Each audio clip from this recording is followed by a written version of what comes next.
In the view of the ancient Egyptians, the universe surrounding them was an extremely sensitive, delicate structure. Maintaining it depended largely on themselves, on the values they professed, on the moral choices they made. The concern for maintaining cosmic harmony and balance resulted from the wisdom that he represented. Toth, Djehuti.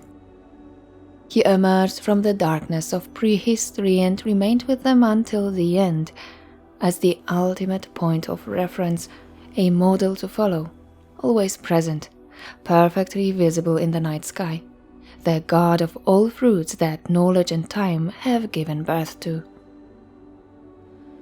The cult of Toth is the cult of their own culture and achievements that we so admire today. But who exactly was this enigmatic, strange, ibis-headed figure who couldn't be confused with any other Egyptian god? What were his teachings, and what really was the Book of Thoth, the secrets of which fuel the imagination to this day?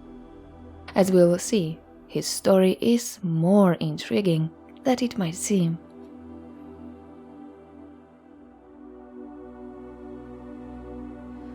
Hello everyone, my name's Irena. Welcome to my channel Ancient Side Girl. I invite you to a podcast about the history of ancient Egypt.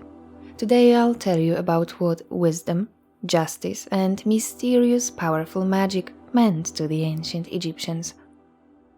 All this is contained in the figure of a god who, although extremely popular for millennia, is today known to few.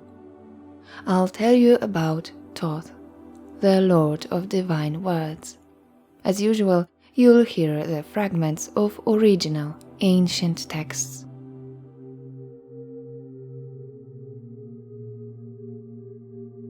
Although he was one of the oldest gods of Egypt, he didn't lose popularity until late antiquity.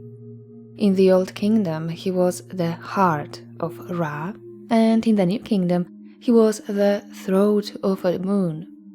In Greco-Roman times, he was worshipped as Hermes Trismegistus. For a widely worshipped deity, surprisingly little has been written about his origins, as if Thoth's identity were to remain a mystery.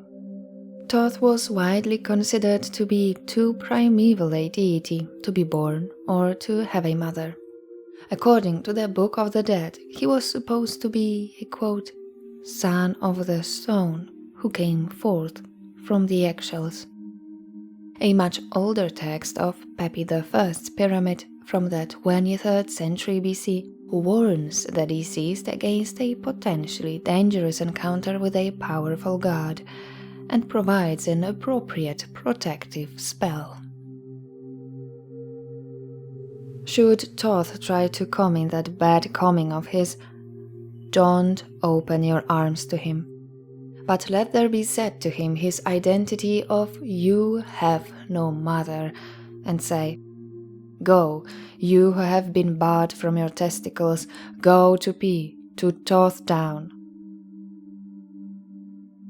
Some local traditions, however, point to the ancient mother goddess Neith as his parent, or to the feminine aspect of the sun, the Theban goddess Rat-Tawi. The infinite cosmic wisdom he represented made him the greatest advocate of Maat, the divine order and balance that sustained the existence of the work of creation. He was titled Lord of Maat, Scribe of Maat, Bull of Maat, he who loves Maat. He was to invent writing to record cosmic divine law and create languages for this purpose, each for a different people. How did the ancient Egyptians understand the world? An important question about what this amazing civilization, so different from ours, actually was. The Egyptian model of the world, their conception of the essence of divinity, seems to fit best into the model of organic panentheism. Their religious texts, regardless of which local tradition they describe, point to a common, fundamental truth for ancient Egyptians. The universe is a structural unity in the likeness of a living organism. For example, according to the Memphite theologians, the entire universe is one living being, which they called Ptah. So they didn't ask the question we repeat after Aristotle: what elements does the world consist of? They didn't think like we do, from the particular to the general. They asked themselves quite different questions. How does the universe as a whole function? What force keeps it all in balance? The teaching written on the famous Shabaka stone from the late period 25th dynasty is a repetition of Memphite concepts dating back at least to the time of the pyramid text and continuously held true until the time of King Shabaka. According to them, all reality and all individual entities are manifestations of Ptah's body, mind, and will. We can specify 3 spheres of action that this unified universe undertakes, namely, the heart of Ptah, the creative thought, the concept and desires of the creator, then the members of Ptah, that is the executive force, and finally, the tongue of Ptah, that is the sphere transmitting between the heart and the members. In order for the primeval Atum to begin the act of creation, give birth to the first gods, Ptah's thought had to be expressed. A thought, a project was born in his heart, but at the beginning of creation, there was a word, that is, the tongue of Ptah. In the text of the Stone of Shabaka, we learn that while Ptah's heart is identified with Horus, his tongue is called Toth. There took shape in the heart, there took shape on the tongue, the form of Atum. For the very great one is Ptah, who gave life to all the gods and their cars through this heart and through this tongue, in which Horus had taken shape as Ptah, in which Toth had taken shape as Ptah. Thus heart and tongue rule over all the limbs in accordance with the teaching that it, the heart or he Ptah, is in every body, and it, the tongue or he Ptah, is in every mouth of all gods, all men, all cattle, all creeping things, whatever lives, thinking whatever it or he wishes and commanding whatever it or he wishes.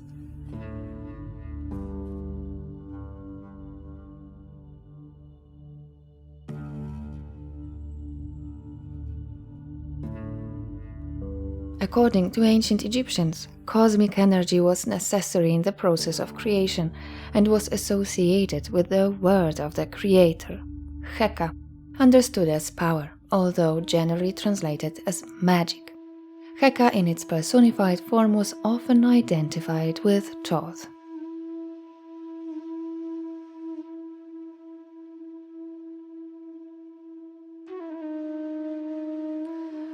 The Egyptians believed that the cosmic power Heka could be set in motion by anyone who knew the secret words of divine power and knowledge of the mythical Book of Thoth that contained them. The book was the eternal desire of the wise men. This book is the subject of moralizing Egyptian stories, such as the tale of Setnei Hamwas and Sivu-Zira, written on Demotic papyrus and dating from Ptolemaic or Roman times. It tells the story of Prince Setne, loosely based on the famous son of Ramses the Great, Prince Hemoaset, who became famous for building a collective tomb of sacred bulls' apices, the Serapeum, in Saqqara, where also he was buried.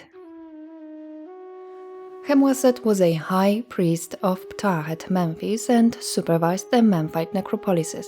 He was also the custodian and conservator of Old Kingdom monuments, including the pyramids of Saqqara, One could say that he was the first Egyptologist. He was also supposed to be a learned scribe and magician who studied ancient books. According to the text of the papyrus, one day Setne was told about the existence of a book of magic written by Toth himself. The prince found the book in the tomb of a former official named Naneferkaptah. According to the text, the book emitted a strong light, hence it was bright in the tomb.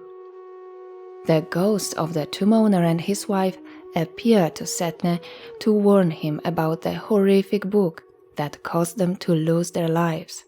They also told him how they came into possession of it.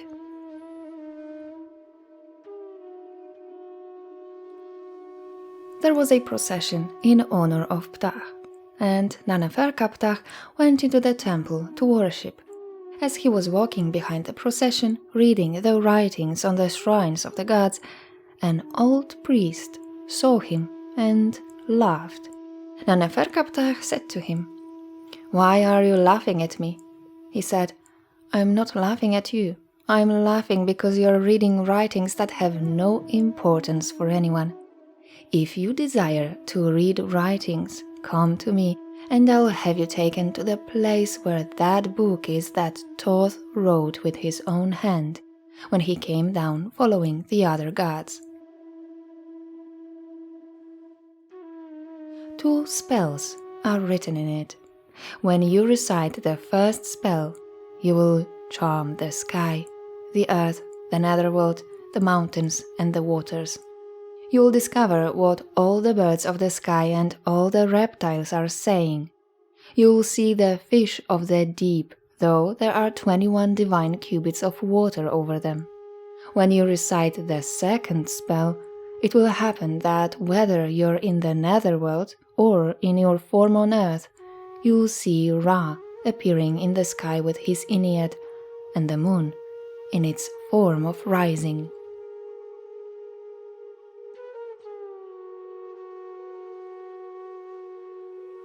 The priest bribed by Naneferkaptah told him the location of the book. It was in Coptos, in Upper Egypt. Quote, "The book in question is in the middle of the water of Coptos in a box of iron. In the box of iron is a box of copper. In the box of copper is a box of juniper wood. In the box of juniper wood is a box of ivory and ebony. In the box of ivory and ebony is a box of silver. In the box of silver is a box of gold, and in it is the book. There are 6 miles of serpents, scorpions, and all kinds of reptiles around the box in which the book is, and there's an eternal serpent around this same box." With the support of the pharaoh, Naneferkaptah found the place and the mysterious relic, but capturing it wasn't easy. Quote, "He found an eternal serpent around this same box. He recited a spell to the 6 miles of serpents, scorpions, and all kinds of reptiles that were around the box, and didn't let them come up. He went to the place where the eternal serpent was. He fought it and killed it. It came to life again and resumed its shape. He fought it again, a second time, and killed it. It came to life again. He fought it again, a third time, cut it in 2 pieces and put sand between one piece and the other. It died and no longer resumed its shape." Naneferkaptah went to the place where the box was. He brought the book up out of the box of gold. After reciting a spell from the book, Naneferkaptah experienced the presence of gods, had visions during which he saw the moon and stars up close, and even communicated with animals. On the way back to Memphis, he shared Thoth's magic with his wife, and even began copying the book, which made its author very angry. Quote, "Now Toth had found out everything that had happened to Naneferkaptah regarding the book, and Toth hastened to report it to Ra, saying, "Learn of my right and my case against Naneferkaptah, the son of Pharaoh Merneptah. He went to my storehouse, he plundered it, he seized my box with my document, he killed my guardian who was watching over it." He was told, "He's yours, together with every person belonging to him." They sent a divine power from heaven saying, "Do not allow Naneferkaptah and any person belonging to him to get to Memphis safely."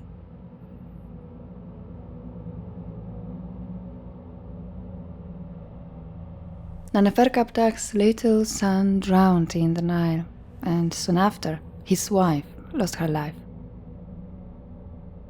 Naneferkaptah arrived in Memphis already dead, but he'd tied a magic book to his body, so he was buried with it. This was the story Prince Setneh heard from deceased spouses. Yearning for powerful magic, he ignored the warning, and Naneferkaptah's spirit had to defend the book by physically attacking Setneh. He was saved only by spells and amulets from the temple of Ptah, which were delivered to the tomb by his servants. The young prince took the book with him and didn't obey the will of the pharaoh, his father, who decided that the book should be returned to the tomb in Saqqara. Setneh began to study it eagerly. Toth, however, claimed his property. He brought before Setneh a beautiful priestess of Bastet, with whom the prince fell head over heels in love, and agreed to give up all his wealth and even get rid of his own children.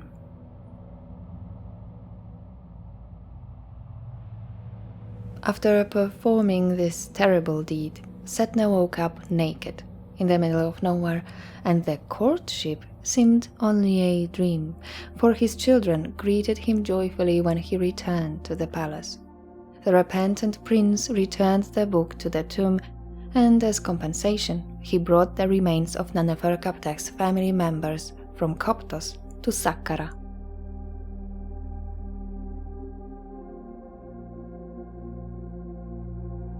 In the belief of the Egyptians, magic was the knowledge of the words of power that shaped the world at the time of creation, in the first time, Zep Tepi. The gods left magic to humans so that they could defend themselves against evil, both in this life and after death. The wise god Toth wrote powerful spells in a magic book, which was hidden from the eyes of the unauthorized. The existence of the Book of Thoth was widely believed perhaps already in early dynastic times. The gods kindly made some fragments of the book available to humans to protect them from the attacks of demons in the afterlife. Such fragments are supposed to be contained in the pyramid texts and later funerary books. The original spells of the Book of Thoth, as the ancients believed, were found by the king of the first dynasty, Den, who reigned in the 29th century BC. The popularity of stories about the search for the Book of Thoth in the late period and the Greco-Roman times attracted adepts of magic and scholars to Saqqara, when most Egyptian pilgrims visited the Pyramid of Djoser and the Serapeum. Initiated magicians wandered among the mastabas of the Old Kingdom. In one of them, there must have been a hidden book giving its holder dominion over the world.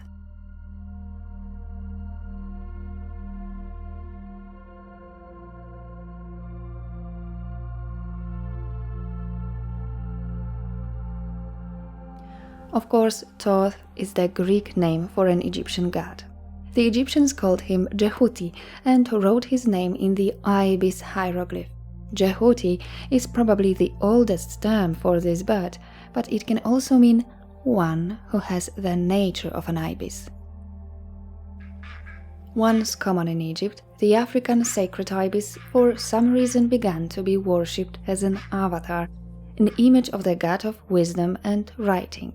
Some point to the slender carved beak of the ibis, which was supposed to look like writing implements to Egyptians.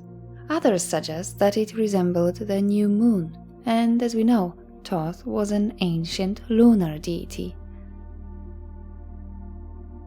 Ibis cemeteries throughout the country prove the extraordinary popularity of the cult. Countless votive mummies of ibises from various periods have been found to this day. This cult, which lasted thousands of years, may have contributed to the extinction of these birds in Egypt.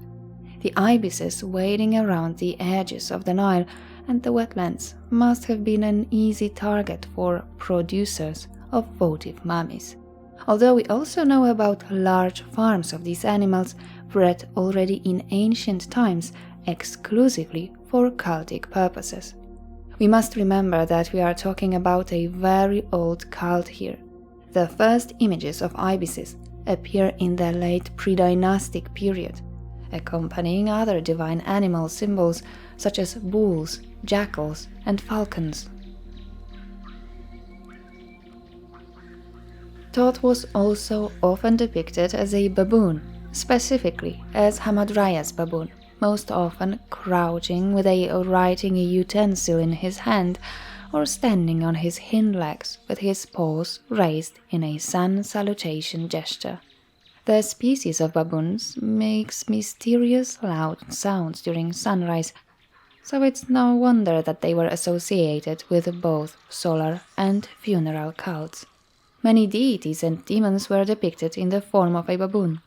Toth must have shared this image with, among others, the bull of the baboons, the funeral god Baba, but also with Hapi, one of the 4 sons of Horus, protecting the dead in the afterlife.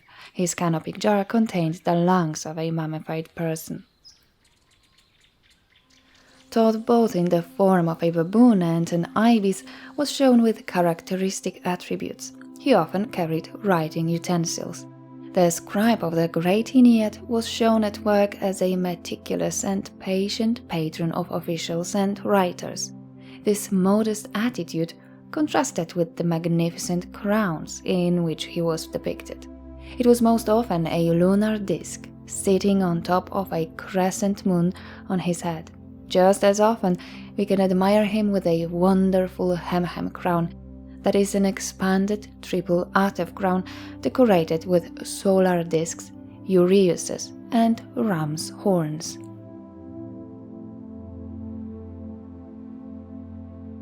Toth was, of course, the patron of scribes, this very important caste that enjoyed universal respect. Placing a child in school gave the family the opportunity for social advancement. Egyptian girls could also choose this path in life. Toth's female equivalent was Seshat, female scribe. This early dynastic goddess was, depending on the tradition, the wife or daughter of Toth. She was shown wearing a leopard skin, often holding writing implements. Above her head was a characteristic hieroglyph resembling a palm leaf, meaning year. Seshat was also a guardian of architects. Little known today, the goddess must have been extremely popular in pharaonic and Greco-Roman Egypt. I gotta say that during my trips to Egypt, I come across her images very often. To avoid physical work later in life and to be richly rewarded, many sacrifices and even suffering awaited young adepts of this so-called path of the god. Constant repetition and copying of texts from dawn to dusk, and strict teachers forcing obedience with sticks. Beginning scribes turned to their god for help. Many requests and prayers addressed to Toth have survived to this day, written down on limestone tablets and scraps of papyrus in an inexperienced hand. One of the so-called Anastasi papyri from Ramessid times contains a text written in hieratic. Come to me, Toth, O noble ibis, O god who longs for Kamenu, O dispatch writer of the Ennead, the one great of Unu. Come to me that you may give advice and make me skillful in your office. Better is your profession than all professions. It makes men great. He who is skilled in it is found fit to exercise the office of magistrate. I have seen many for whom you have acted, and they are in the council of the 30, they being strong and powerful through what you have done. You are the one who has given advice. You are the one who has given advice to the motherless man. Shay and Ren and Vetet are with you. Come to me that you may advise me. I am the servant of your house. Let me relate your prowess in whatever land I am. Then the multitude of men shall say, how great are the things that Toth has done. Of course, the most respected schools were located at royal courts, temples, and nomarch offices. Those trained to become scribes had to master over 800 hieroglyphic symbols and write them correctly. Learning to write was combined with drawing, consistent with the principles of the canon, as well as with theology, ethics, and geography. The scribe had to be perfectly prepared to write down the gods' words, medou neger. The Greeks translated this word into hieroglyphikos, meaning sacred carving. The first examples of hieroglyphs found in Egypt date back to the pre-literate period, around 4000 BC. The first complete sentence was of course discovered in the royal necropolis of Abydos, in the tomb of the king of the second dynasty, Seth Peribsen. From the very beginning, the invention of hieroglyphs was probably attributed to Toth, after all a predynastic deity. From earliest times, Toth was considered primarily a lunar deity, embodying the dynamic nature of the moon, its aspects related to time and subsequent phases, as well as measuring lunar time and, finally, writing it down. So the moon god evolved into the god of astronomy, calendar, mathematics, writing, and general knowledge. He wasn't, however, the only god of the moon. Khonsu represented the protective and healing aspects of the moon. He circled the night sky, watching over travelers, illuminating the darkness of the night with the glow of the lunar disk. Also, the circle of the moon, visible from Earth, which they called Yah, had its divine representation named Yah, considered an aspect of Toth and over time also of Osiris.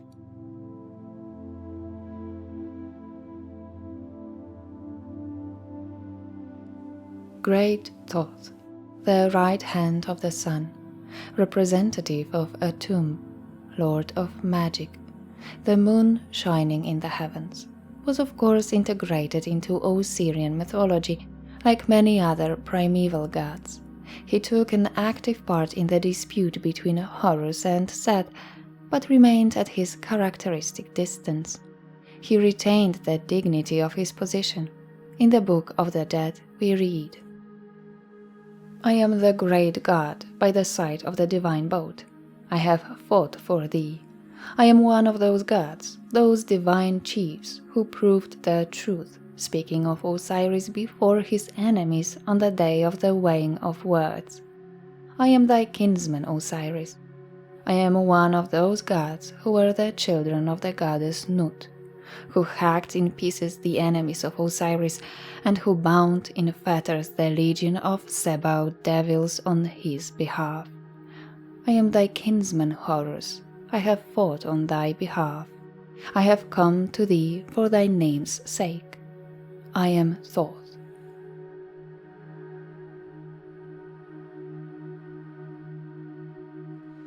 In the context of Seth's fight with Horus, Toth most often appears as the restorer of the Eye of Horus, damaged in the fight. In the pyramid texts of the late Old Kingdom, the Eye of Horus is mentioned in almost a quarter of all statements, so it's one of the most important elements of the myth. The Eye of Horus, also called the left Wadjet eye, is a universal Egyptian protective symbol, a symbol of the healing, that Toth himself performed, and probably a general symbol of goodness and piety of the Egyptians. In early dynastic Egypt, the eyes of Horus, then still the principal great god, were considered to be the sun, right eye, and the moon, left eye. It's not without reason that the lunar deity, Toth, is the restorer of the left eye. Toth, as a strong supporter of Horus, helps to fill the stolen, trampled, or, depending on the source, eaten eye. However, he also helps Seth, who was deprived of his testicles in retaliation. As Lord of Maat, Toth always strives for proper cosmic balance. He is the separating one of the warring parties. However, it's Seth who disrupts Maat, so Toth moves against him. As a just and wise judge, he supports the legitimacy of Horus' succession. Also at Thoth's instigation, Isis took refuge from Seth in the swamps of the Nile Delta, where alone, in the midst of wild nature, she gave birth to Horus. One of the most famous so-called Sipi of Horus, magical stele intended to protect people from attacks by poisonous animals, the Metternich stele from the late period, 4th century BC, describes the fight for Horus's life, after Seth sent a poisonous scorpion to get rid of the infant.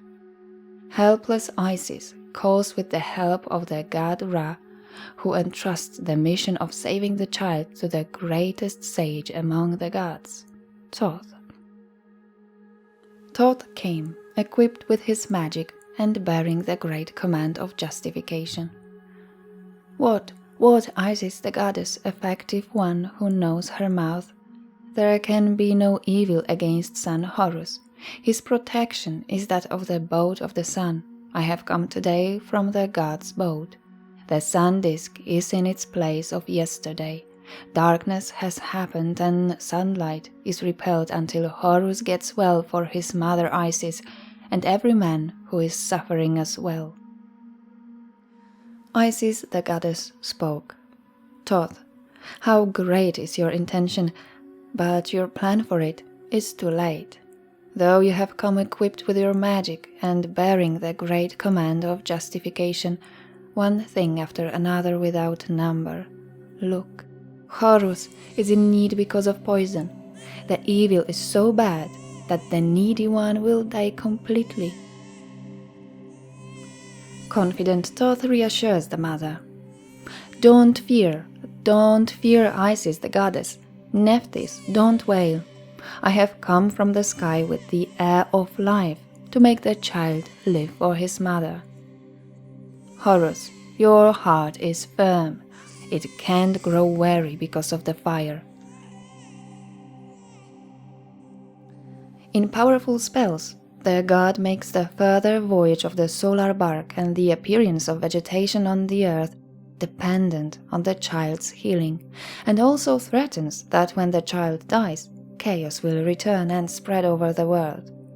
Quote, I am Toth, the eldest son of the sun, and Atum and the Ennead have commanded me to heal Horus for his mother Isis, and to heal the afflicted as well.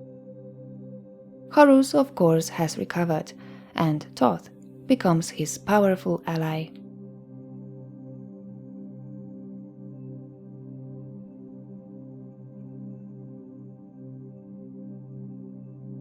An extensive description of the contendings of Horus and Seth can be found on a much older papyrus, the so-called Chester BT1 papyrus from the reign of Ramesses V, from the 12th century BC.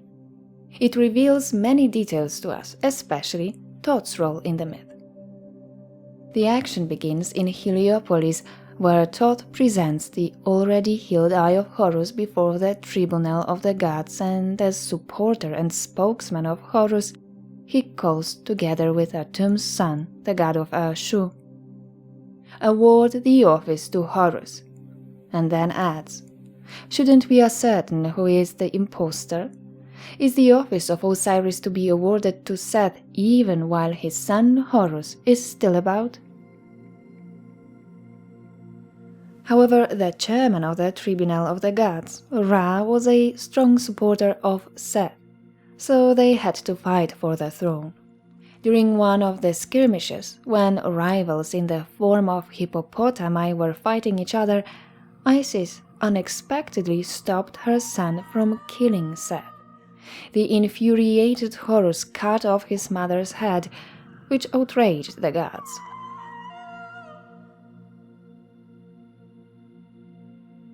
So Toth didn't have an easy task. According to some versions of the myth, Toth replaced the missing head of the goddess with the head of a cow. Another famous episode describes the seduction of Horus by Seth during the break between the contests.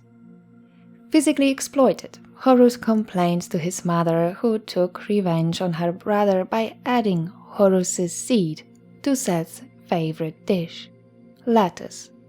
When the next day Seth told about his deed, convinced that he had finally managed to discredit his nephew, Horus denied it, claiming that it was he who treated Seth like a woman. Toth once again settled the dispute with his magic. Then Toth, Lord of Script and Scribe of Truth for the Ennead, laid his hand on Horus's shoulder and said, "Come out, you seed of Seth." And it answered him from the water in the interior of the marsh. Then Toth laid his hand on Seth's shoulder and said, "Come out, you seed of Horus." It said to him, "Where shall I come from?" Toth said to it, "Come out from his ear." Thereupon it said to him, "I am divine fluid, and to come out merely from his ear?" Then Toth said to it, "Come out from the top of his head," and it emerged as a golden solar disk upon Seth's head. Seth became exceedingly furious and extended his hand to seize the golden solar disk, but Toth took it away from him and placed it as a crown upon his own head. Then the Ennead said, "Horus is right, Seth is wrong." As you have heard, the myth presented the rather astonishing origins of the ibis-headed god's distinctive crown. Horus, victorious in subsequent battles, finally triumphed, also thanks to Thoth's correspondence with Osiris himself, who already reigned over the land of the dead. The mighty Osiris began threatening Ra himself, so Ra finally succumbed and Horus regained his father's throne. Toth remains in the circle of Osiris, serving him with his wisdom and justice at the judgment of the dead, where he supervises the scales accounting for the sins of the dead. He also serves as a scribe there. The Book of the Dead describes the encounter of the deceased with Toth. Before entering the Hall of the Two Truths, the deceased stood before the doorkeeper of the hall, who asked him, "To which god on duty shall I announce you then?" "Tell it to the interpreter of the two lands." "Who is the interpreter of the two lands?" "It is Toth." Then the deceased stood before Toth himself. "Come," so says Toth, "why have you come?" "I have come here expressly to report." "What is your condition?" "I am pure from all misdeeds. I excluded myself from the strife of those who are in their days. I am not among them." "To whom, then, shall I announce you?" "To him whose roof is of fire, with its walls of living uray, and the floor of whose house is in flood." "Who is he?" "He is Osiris." Only then, through Toth, can the soul of the deceased come before Osiris.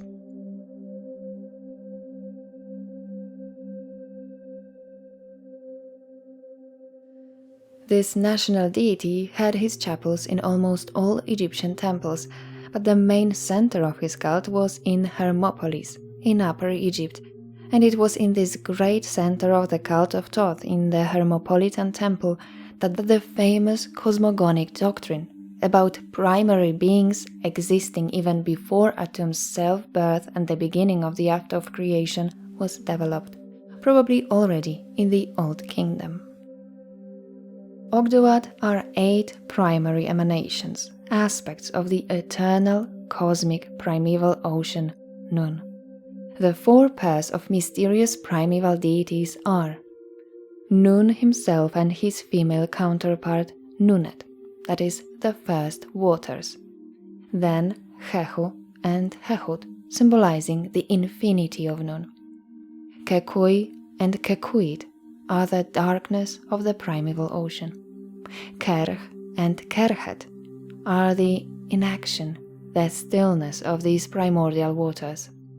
Sometimes Amun and Amunet were considered the 4th pair, symbolizing the invisibility, the nature of Nun hidden from people. Yes, this is where Amun appears for the first time, and at the very beginning as a pre-god, older than creation. This Hermopolitan deity would become, according to Theban theologians, the great creator god, the most important of all Egyptian gods. In Hermopolis, however, he is shown as the frog-headed aspect of Nun. The female representatives of Ogdoad were snakes. At some point, these male and female elements came together to form the primeval egg, from which light was born, or according to another tradition, it was the primordial lotus that grew on the first land, Benben, in Hermopolis called the Island of Flames. The original Egyptian name of Hermopolis is Kemenu, or 8 town, in honor of Ogdoad. Interestingly, although this universal, national deity was usually paired with the female scribe, Seshat, or the personified Mad herself, in his main sanctuary in Hermopolis, Thoth's wife is the little-known guardian goddess Nemetawi, who is distinguished by a characteristic sistrum-shaped headdress. Here in Hermopolis, Toth was titled the head of Ogdoad and identified with the great creator god himself, for he is every aspect of Atum-Ra, who since the self-creation has the wisdom, great word, magic, and of course Mad, justice and truth. In Hermopolitan texts from the Ptolemaic times, he is often identified with Atum's son, Shu. The famous legend of the destruction of mankind is a part of a mythological text written on the walls of the tombs of Ramessid kings called the Book of Heavenly Cow. It describes the primeval times when the gods were still present on earth and lived among people, and Ra was their first ruler. The sun god learned about people who were ungrateful to their creator and were conspiring against him. Following the advice of the other gods, he decided to punish the guilty by sending against them a terrible weapon, a destructive power, a force called the Eye of Ra. His eye in the form of his daughter, Hathor, which almost killed all humanity in her uncontrollable rampage of destruction. Disappointed with humanity, Ra decided to leave for his newly created heavenly abode, hidden among the stars. After issuing his final earthly decrees, he summoned his vizier, Toth, to accompany him on his journey to the land of the dead, Duat. When they got there, he ordered him to write down the names of all its inhabitants in his book, so that he could punish sinners more effectively. The old god no longer wanted to be among the wicked, so he gave Toth the rule over the Duat as his deputy, entitled Place of Ra. He also gave him the power to embrace the heavens, and he became the god of the moon. Toth had to have his own messengers, so ibises were created, and an ape of Toth came into being to defend the country's borders. Finally, Ra announced that Toth would take his place and would be worshipped as a great god by those who refused to worship Ra himself. So, in short, in the Book of the Heavenly Cow, we learn about the abdication of the king of the gods in favor of Toth. Wow! Toth in the solar myths is a close associate of Ra, his heart or mind, the keeper of the Eye of Ra, the one who can handle this powerful weapon of the sun god. Toth is the only one who can tame the Eye of Ra in the form of Sekhmet, a mightier than the gods, lion-headed goddess who usually became Atum's Ra daughters, of course, on his order. Already in the times of creation, when the lonely Atum decides to find his children using the eye that he sends into the unknown, it turns out that it is a great force that even the Creator cannot control. When after a long absence, the eye returns to its owner, who replaced the missing organ with a new one, the eye of Atum Ra becomes furious, revealing its destructive power. It's eventually placed on the god's forehead as the Urius serpent, and is used to defend the cosmic order of Mad, and also guards the pharaoh's crown. A popular myth in Egypt was the story of the distant goddess, who, depending on the local traditions, was supposed to be Tefnut, Hathor, Bastet, Mut, or even Isis. The most popular version tells the story of Atum Ra's firstborn daughter, Tefnut, a goddess representing primordial moisture, but also the Eye of Ra. She suffered harm. There are many versions of the event, so let's skip it this time, and fled from Egypt to distant Nubia. There she took the form of a lioness and spread fear among all living things. Her absence from the country disturbed the natural order. Day turned to night, and the Nile stopped flooding. Tefnut was the first female being. Her departure caused impotence and infertility, which threatened the existence of the entire creation. Her brother and husband Shu found her, but she didn't want to listen to him. So Atum Ra sent for her his intelligence, the wise Toth, in the form of a small baboon. Finding Tefnut wasn't the problem, but getting her to come back was the real challenge. As we know, the Eye of Ra in the form of Sekhmet, more powerful than the gods, can't be forced to do anything. Toth skillfully used flattery and picturesque parables, including the tale of the lion and the mouse. He told her about a powerful lion who, like Tefnut, aroused fear, burning with a desire to take revenge on people for what they had done to other animals he encountered. While he was looking for the man, a tiny mouse stood in his way and begged him not to crush it. In exchange for her life, she promised to one day save his life as well. The amused lion released the mouse, not believing that anyone could threaten him. However, he underestimated humans and fell into a trap set by them. Caught in a net and tied with leather belts, he fought for hours to free himself, to no avail. Unexpectedly, a little mouse came to his rescue to return the favor and say, "It is beautiful to do good." The mouse bit through the ropes and belts, and the lion was saved. With such stories about how essential balance, harmony, and doing good to maintain it are to the world and all creatures, Toth encouraged Tefnut to return. The conversation was very long. Tefnut often lost her patience, transforming from a Nubian cat into the terrifying Sekhmet. According to one description of the myth, Toth jumped like a frog, he quivered like a grasshopper. The baboon entertains her with the music and dancing, giving her beer, and finally, the mollified goddess, in the form of a beautiful and sensual woman, agrees to return to Egypt.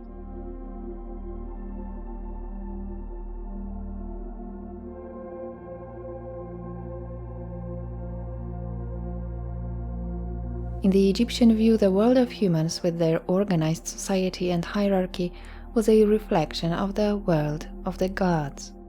The office of pharaoh was considered equivalent to that of the great god, and royal officials were compared to the creator's divine entourage. Of course, the most important official was the vizier, whose divine counterpart was Toth. But Toth was more than that. In the eyes of common Egyptians, he remained a source of infinite wisdom and justice. People turned to him directly for help in resolving disputes and everyday life problems, trusting him implicitly. The one who is constant and consistent, the one who doesn't give in to passion, but serves the truth and people with prudence and wisdom. So the Egyptians praised Toth in their beautiful hymns. O Toth, take me to Hermopolis, to your city where it is pleasant to live. You provide me with bread and beer, and you watch over my mouth when I speak. May Toth be behind me tomorrow. Come to me when I stand before the lords of Maat, and so I'll be justified. You are the great palm of the house, 60 cubits high, bearing fruit. You who carry water to a distant place, come and save me, silent man. Toth, you sweet well for the thirsty in the desert, it is sealed for the one who finds the words, but he will open himself to the one who is silent.